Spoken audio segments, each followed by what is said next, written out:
देश की शान है वो, हर दिल में विराजमान है वो।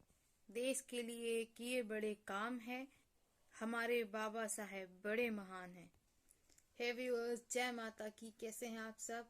आई होप आप सब अच्छे होंगे, अपनी पढ़ाई को बहुत अच्छे से एंजॉय कर रहे होंगे।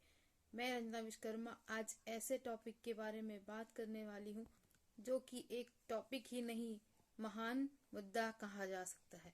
आज हम बात करने वाले हैं डॉक्टर भीमराव अंबेडकर की महापरिनिर्वाण दिवस के बारे में। वो महान इंसान जो कि हमारी जिंदगी को आज 6 दिसंबर को बाबा भीमराव अंबेडकर जी की 66वीं महापरिनिर्वाण दिवस मनाई जा रही है।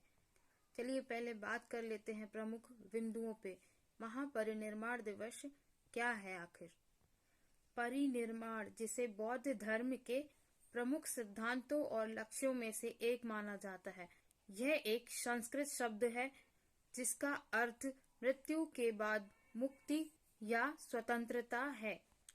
बौद्ध ग्रंथ महापरिनिर्वाण दिवस यानी कि मुक्ति के अनुसार 80 वर्ष की आयु में भगवान बुद्ध की मृत्यु को मूल महापरिनिर्वाण मनाया जाता है। 6 दिसंबर को डॉक्टर भीमराव अंबेडकर द्वारा दिए गए अतुलनीय योगदान और उनकी उपलब्धियों को याद करने के लिए मनाया जाता है। बौद्ध नेता के रूप में अंबेडकर की स्थिति के कारण उनकी पुण्यतिथि को महापरिनिर्वाण दिवस के रूप में मनाया जाता है। बाबा साहेब भीमराव अंबेडकर जी का जन्म 14 अप्रैल 1891 को मध्य प्रांत यानी कि जो अब मध्य प्रदेश है उसमें स्थित महू ग्राम में हुआ। संक्षिप्त प्रोफाइल के बारे में बात करें तो डॉक्टर अंबेडकर एक समाज सुधारक, विधि वक्ता, अर्थशास्त्री, लेखक, बहुभाषाविद, वक्ता और तुलनात्मक धर्मों के विद्वान थे। 1916 में उन्होंने कोलंबिया विश्वविद्यालय से डॉक्टर की उपाधि प्राप्त की। ऐसा करने वाले वे पहले भारतीय थे। इतना ही नहीं, उन्होंने भारतीय संविधान के पिता के रूप में भी उन्हें जाना जाता है और वे भारत के पहले कानून मंत्री भी थे। अब बात करते हैं उनसे संबंधित कुछ जानकारी के बारे में। उन्होंने 1920 में एक समाचार पाक्षिक पत्र मूक नायक की स्थापना की, जिसने एक मुखर और संगठित दलित राजनीति की नींव रखी। उन्होंने दलितों के बीच शिक्षा और संस्कृति के प्रसार के लिए समर्पित बहिष्कृत और हितकारिणी सभा 1923 की स्थापना की। उन्हें 1925 में बॉम्बे प्रेसिडेंसी कमेटी द्वारा साइमन कमीशन में काम करने के लिए नियुक्त किया गया और उन्होंने 1927 में हिंदुओं के प्रतिगामी रीति रिवाजों और चुनौती देने के लिए महान सत्याग्रह का नेतृत्व किया। 1930 के कालाराम मंदिर भारत में दलित आंदोलन में महत्वपूर्ण भूमिका निभाई।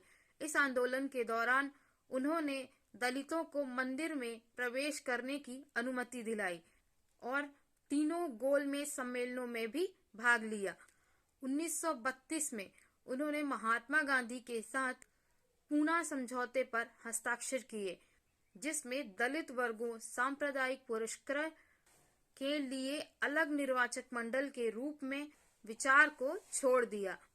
हालांकि दलित वर्गों के लिए आरक्षित सीटों के प्रांतीय विधान मंडलों में 71 से बढ़ाकर 147 कर दिया गया और केंद्रीय विधान मंडला में कुछ सीटें 18% कर दिया गया।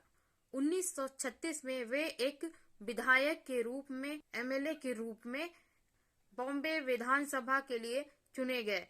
1947 में उन्हें नए संविधान के लिए मसौदा समिति का अध्यक्ष चुना गया। उन्होंने स्वतंत्र भारत के पहले मंत्रिमंडल में कानून मंत्री बनने के लिए प्रधानमंत्री नेहरू के निमंत्रण को स्वीकार किया।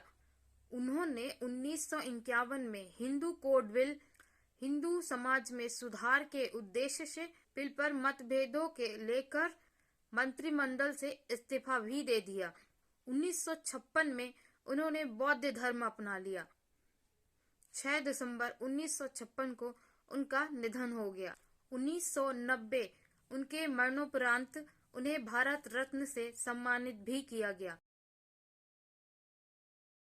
कुछ प्रमुख राष्ट्रीय एवं जाति का विनाश Karl Marx 1956 of the day. Please answer comment box में बताएं।